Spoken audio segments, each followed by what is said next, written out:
కోరుకున్న కోరికలు తీర్చే కల్పవల్లి మాత్రమే కనక వర్షాన్ని కురిపించి ఉత్తరాంధ్ర వాసుల కల్పవల్లిగా ఉన్నటువంటి తల్లి కనక మహాలక్ష్మి అమ్మవారు.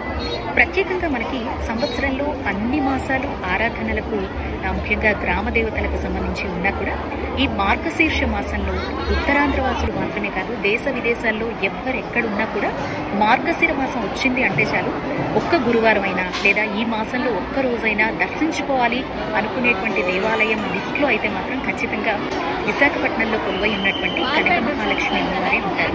అమ్మ రూపం కూడా ఎంతో ప్రత్యేకంగా ఉంటుంది, ఎంతో కళ ఉట్టిపడుతూ కనిపిస్తుంది. దేవాలయం పైన కూడా ఓపెన్ టాప్ లో ఉంటుంది. జనరల్ గా అయితే మనం దేవి మూర్తులను ఎవరిని కూడా మన చేతులతో సృష్టించేటువంటి అవకాశం దేవాలయాల్లో ఉండదు.